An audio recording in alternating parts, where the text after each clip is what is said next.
Hello everyone, welcome back to my channel. It's Alex here. In this video I'm going to be working on the pages for November in my nature journal. This is my 2022 nature journal that I've been working on all through the year. And it is December now, but I'm catching up through as I had a busy autumn. First thing I need to do on my title page is just glue this flap down. In this book I prepared the pages with this beautiful staining earlier in the year, and I was giving myself a choice of whether I wanted to have the flap or not, and in this case I thought it looks better if I glue the flap down, and I've got two contrasting colours to work against, a nice blue and a nice yellow. Making sure that that's all stuck down. And the first thing that I'm going to do is write in my title.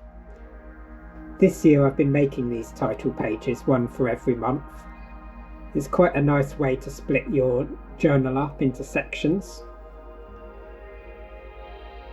This style of writing, it's something I kind of made up earlier in the year, and once I decided to write in this way I had to keep it consistent for the rest of the journal. On this page I've decided to focus on the birds, so these are some of the songbirds that I've seen around close to home this month. This one's a song thrush. In November I've been sticking quite close to home quite a lot of the time. I was very busy with work things, with making videos for you all, and with finishing off the sales side of my business. Because of that I haven't had much time to go out for longer nature journaling walks, so all of the things that I've seen here have been very close to home.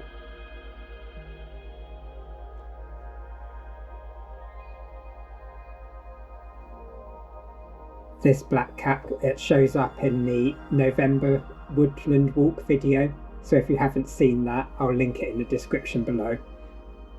There's an amazing way to see these birds feeding on the burdock, and that's what I'm capturing just here in this little corner of the title page.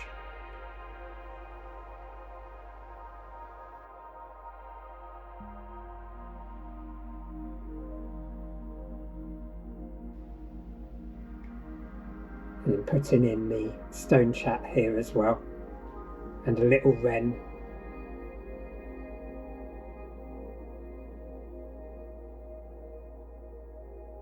Rubbing out all the pencil marks now.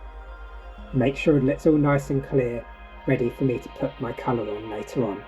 Now if you've seen my title pages before, you'll see that I always keep these weather observations for the year.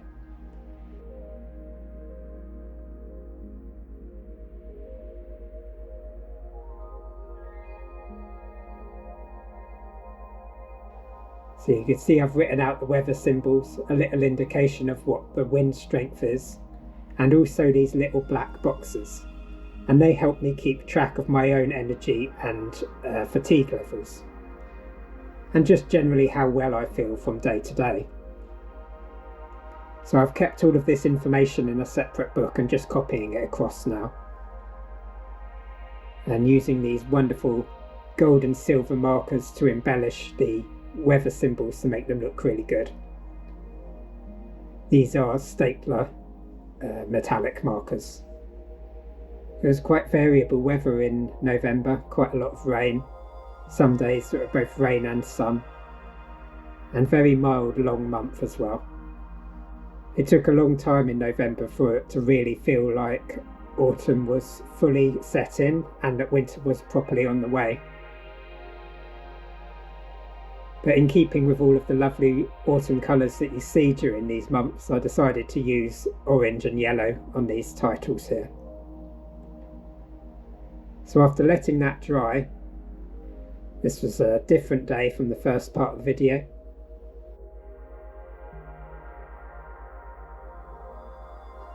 Now in here I'm using Derwent Inktense. I'm using a studio set, which you'll see later in the video. And these bird drawings, they're really quite small, so I want to make sure that I don't overwork them or put too much detail in. So just a little bit of colour just to indicate what it is that we're looking at. I use this technique throughout this entire journal, so if you like seeing this, make sure to go back through and see some of my older videos where I'm doing very much the same thing but for different times of year.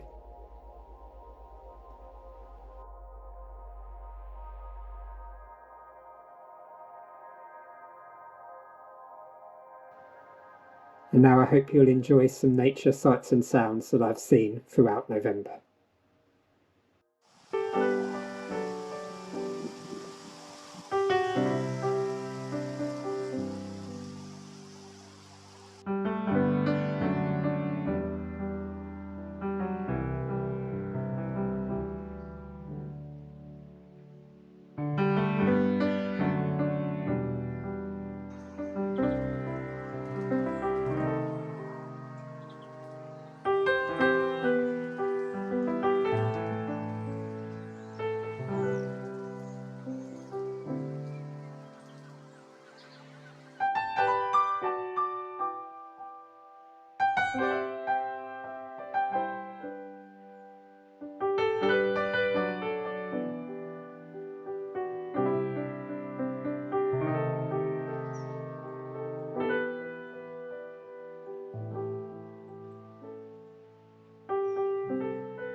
Now I'm working into the next part of my journal.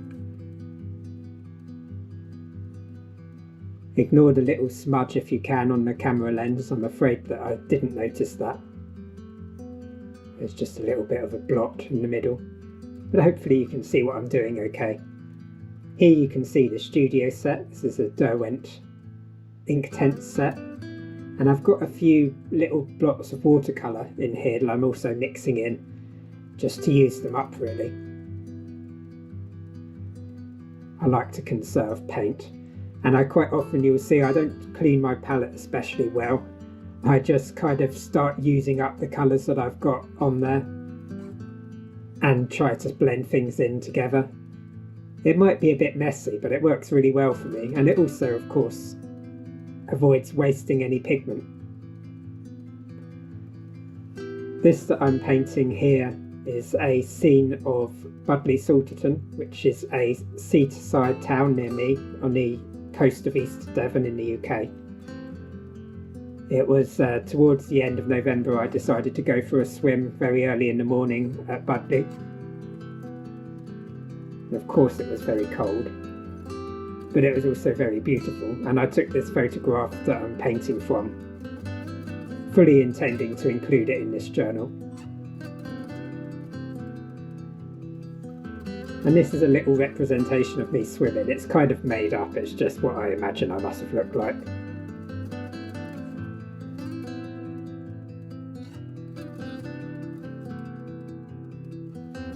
This was a different day where I went for a walk to Beer, which is another little seaside village, which is just close to my hometown of Seaton.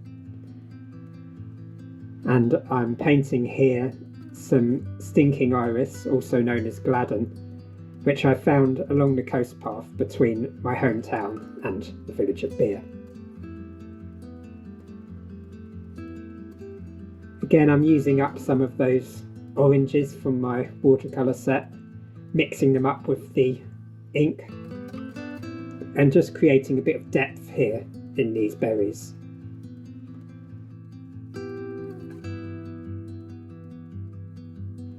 See here, I quite like to use those colours elsewhere as well. So those oranges that I used in the sand at Budleigh and in the berries, I also use in the sea to get the reflection of the cliffs, which is quite close to the colour that was in the photograph.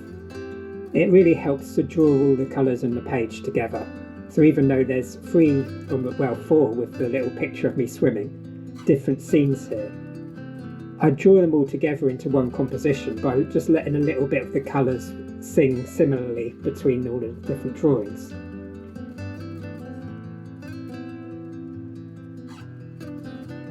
This is my favourite bit, putting in this lovely bright green at the top of the cliffs and a little bit of shadow.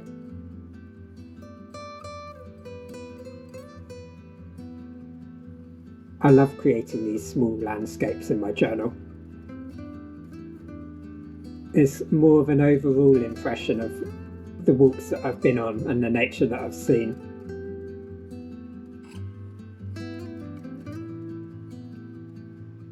And with a bit of practice, it doesn't even need to take that long doing these little landscapes. Once you get into a rhythm of the way you like to paint, and you've done this several times, you'll find you'll be able to do them quite quickly. The main thing is to not get too hung up on details, on getting the perfect colour mixes. It's just to get an overall impression of the place. It takes a lot of practice, but it's well worth the work. I don't think I did actually swim that day in beer, but I did go for a paddle in the sea. The beaches are so quiet at this time of year.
I hope you enjoyed that.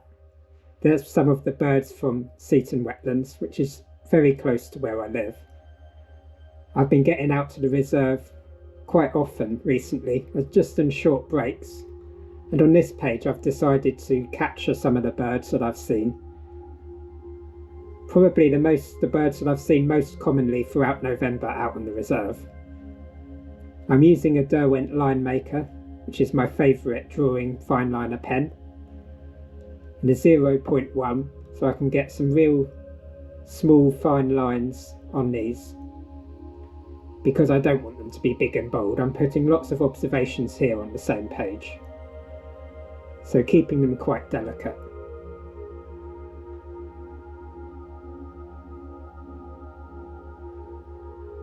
You see that I've also labelled them, and I've just put a number next to each sketch, and then down in the bottom left hand corner I've written out the names of the birds there.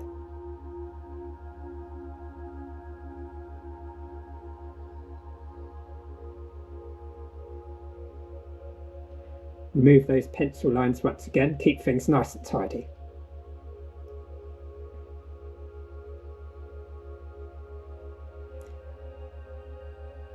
Now I'm ready to put paint on this one. Starting out with the little lapwings. These are my favourite winter birds. They have a wonderful kind of glossy green to their wings, which I want to capture here. I'm making sure that I've got plenty of green mixed in among the Payne's grey and brown that I'm using to make that dark colour on the top.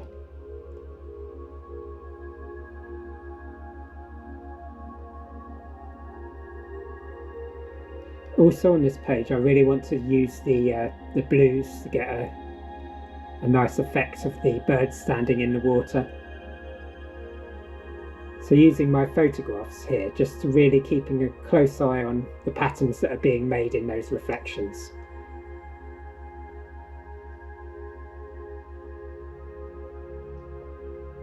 And here again using a little bit of green to get that greenish colour of the lapwing's plumage.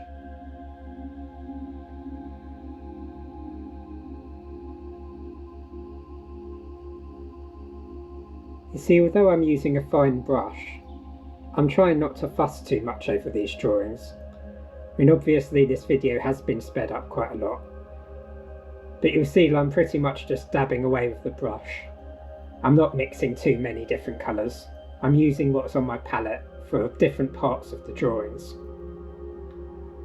making sure that I'm matching the reflection quite closely to the colours of the bird by using the same colour in the reflection.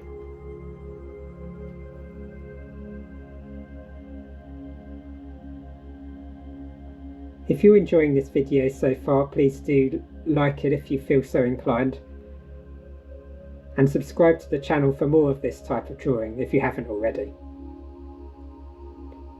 There's going to be a whole lot more here next year with a whole new journal. I'm going to be focusing a lot more on coloured pencils, and I'm also going to be doing more online courses.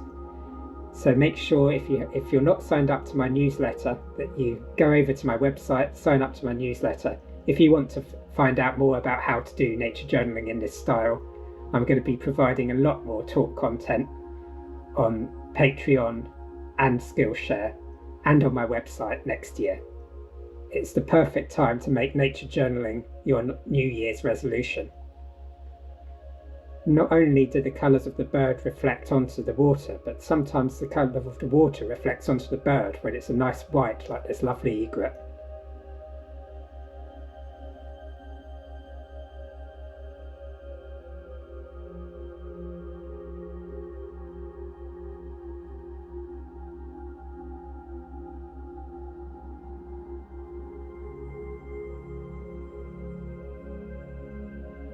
I like to use a white liner also to add some real highlights into my drawings, and that really works because I've got a stained background here, so the white really stands up away from that page. It might not work so well if you're working on white paper, in which case you can just let the white of the paper shine through.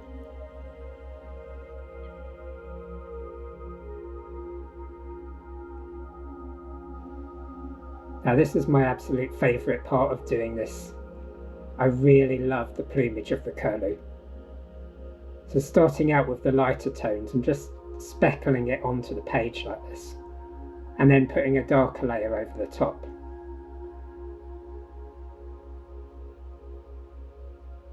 Being very careful not to paint over too much of the work I've already done, but let it show through. Just dappling away with the brush. It really gives you an idea of the kind of mottled colour of this bird without having to go into too much detail.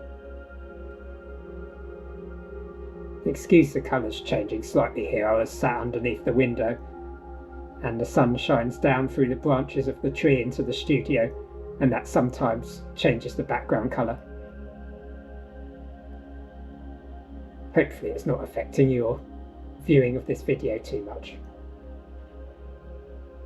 I'm certainly not the kind of person who can shut the curtains and sit under an artificial light when I'm journaling. Now just working on the teal. I included quite a lot of teal videos in the interlude that you just watched, so I really love these little ducks.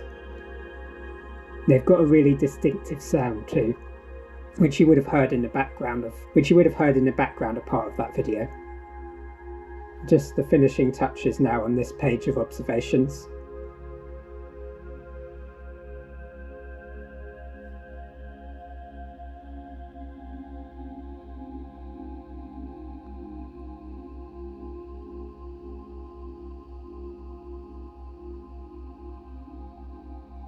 putting in those last little touches, little dot in the eye to give them a bit of life.